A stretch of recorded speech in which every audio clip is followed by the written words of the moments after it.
Today, you stand on the edge of who you can become. The life you tolerate is a life you train yourself to accept. But you are meant for more than passivity, more than noise, more than excuses. Quiet the distractions, silence the doubts running on loop, and lean into a single radiant truth. Change begins with the decisions you make in the quiet moments, away from the gaze of others when no one is watching but you. This is your moment to choose with precision, to cut away what holds you back, and to rise with a focus that shakes the walls of your limitations. You are not here to survive. You are here to redefine what it means to live with intention. Let's begin. 10 things you must quietly eliminate from your life. The toxic diet of negativity. Stop letting negative narratives, gossip, and doomsaying seed themselves in your mind. Replace every critical thought with one constructive, actionable idea. Your mindset is a garden. Pluck the weeds of despair and sow the seeds of possibility, the habit of procrastination. Quiet the siren song of later. Break tasks into bite-sized steps. Set clear deadlines and honor them. Momentum compounds. Small, consistent action transforms dreams into reality. The company that drains your energy. You become the average of the 5 people you spend the most time with. Choose mentors, allies, and friends who challenge you, sharpen you, and celebrate your progress. If they don't lift you, tighten your circle. The clutter of excess. Clear physical and digital clutter that steals your time and attention. A cleaner space creates a cleaner mind, and a cleaner mind creates sharper decisions and better outcomes. The noise of unnecessary approval. Stop calibrating your life to the applause of strangers. Ground your choices in your values, your purpose, and the standard you set for yourself. Confidence grows when you act in alignment with you, not with trends. The wedge of fear of failure. See failure as fuel, not as verdict. Each misstep is data, not a disaster. Analyze, adapt, and move forward with courage. Courage compounds. Fear dissolves when faced squarely. The habit of multitasking to the point of dilution. Focus intensely on one meaningful outcome at a time. Deep work creates results that shallow effort cannot touch. Your best work comes from sustained concentration, not scattered pravadichan attempts. The belief that your worth is a metric you don't control. Your value is built by your choices, your discipline, and your integrity. Don't hand your self-esteem to luck, status, or external opinions.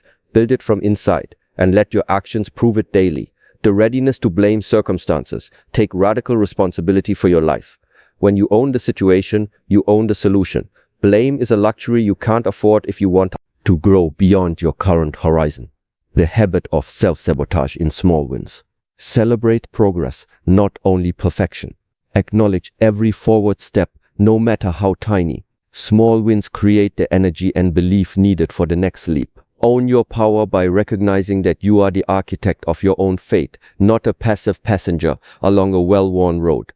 This starts with the deliberate choice to stop outsourcing responsibility to luck, circumstances, or the timing of others. When you pause to blame the weather, the economy, or a single setback, you hand away your agency and surrender the chance to shape what comes next. Instead, embrace the mindset that every outcome, whether triumph or trial, belongs to you because you played a part in it through decisions, actions, and attitudes. This is not about blame or perfection, it is about clarity. You audit your own influence honestly. Where did you hesitate? Where did you pivot? What rules did you bend to protect comfort? And which risks did you avoid that you knew in your bones you should face? As you own those traces, you move from reaction to intention. You replace excuses with experiments. If a plan fails, you extract the lesson, adjust the method, and reinitiate with renewed momentum. Your power grows as you cultivate consistency, showing up before motivation arrives, staying true to your core values when pressure rises, and choosing the harder right over the easier, convenient option.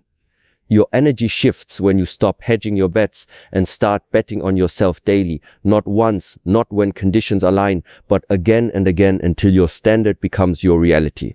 The act of owning your outcomes creates a feedback loop. Discipline reinforces belief, belief fuels action, action creates results, and results reclaim your confidence. You push forward, unflinching, with a steady rhythm that says you are the author of what comes next, and you will write it with resolve. Silence the noise means learning to treat every thought as data rather than destiny, a signal to be analyzed rather than a demand to be obeyed. It begins with a vigilant awareness. You notice when a thought spirals from fear into paralysis, when a rumor or gossip masquerades as truth, and when a self-deriding narrative masquerades as your inner voice. You detach from the automatic chorus that tells you you're not enough, that tomorrow must be flawless before you begin, or that success must arrive in a single grand gesture.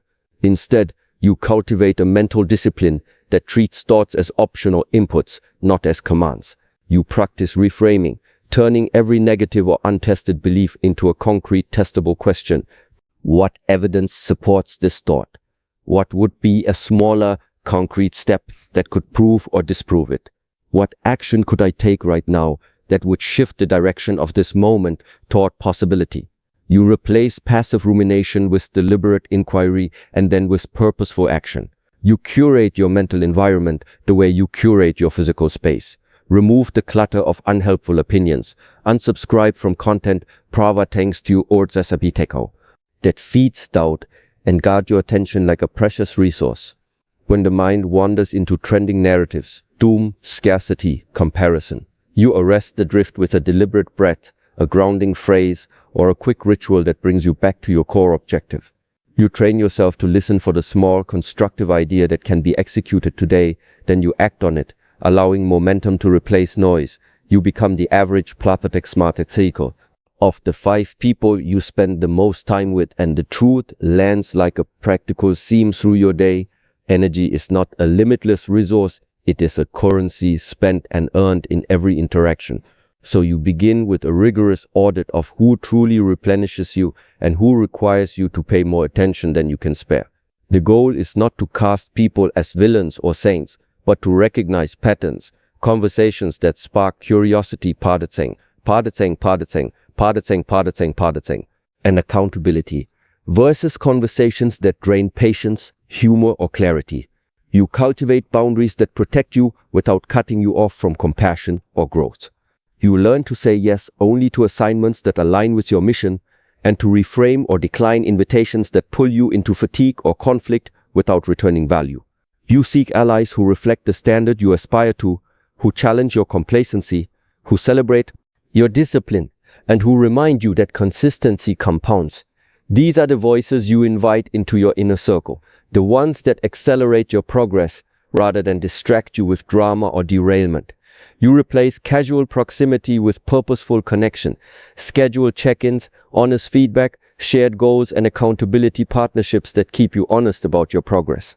When a relationship begins to leach energy, you reallocate time, short, structured interactions that deliver clarity, or you create distance with a respectful plan to preserve growth while preserving your well-being. The discipline to curate your circle becomes the backbone of your daily rhythm, the living map for where your best energy is summoned, directed, and multiplied by the people who choose to rise with you. Clear the clutter of excess, and you clear the path your future can walk. The space you inhabit mirrors the discipline you bring to your choices. So start with simple, honest edits. What piles up on your desk? What floods your inbox? What fills your calendar with noise rather than intention? Physical clutter acts like a magnet for distraction, but digital clutter is a stealth thief, stealing minutes you could invest in growth, learning, and real connection. You audit every item, every file, every notification with a ruthless but kind eye. Does this add value to my day? Does it honor my priorities? Does it move me toward a specific outcome I care about? If not, you let it go. You create a system, folders, routines, schedules that makes organization effortless rather than exhausting. So your focus remains on meaningful work instead of perpetual sorting. Externally, you trim the commitments that demand energy without delivering learning or momentum, trading vague aspirations for crisp, measurable steps. Internally, you prune the mental baggage that weighs you down, unproductive fixes, endless self-critique, and the habit of chasing perfection at the expense of progress. The result is a lighter load that increases speed, clarity, and resilience. When you remove the unnecessary, you expose your real edges, the quiet questions you've been avoiding, the opportunities you've been deferring, the dreams you've kept on the shelf. Your environment becomes a deliberate ally, continually shaping a sharper, more decisive version of yourself. The noise of unnecessary approval is the steady hum that distracts you from your own standards. A chorus of ply alium quote eutor etamzo, likes, shares, and confirmation that seduces you into conformity. That tells you that your value rises with every external nod. That approval is the currency that buys you permission to move, and that risk must be muted whenever someone might frown. But the truth you carry inside is louder than any outside clamor. Your best work is born when you trust your own measure more than the crowd's applause. Start by redefining success on your own terms, not as a social script, but as a precise, measurable outcome you can see, feel, and defend. You write your criteria for progress, clear milestones, ethical lines you will not cross, and the timetable you own. Then you test each decision against them.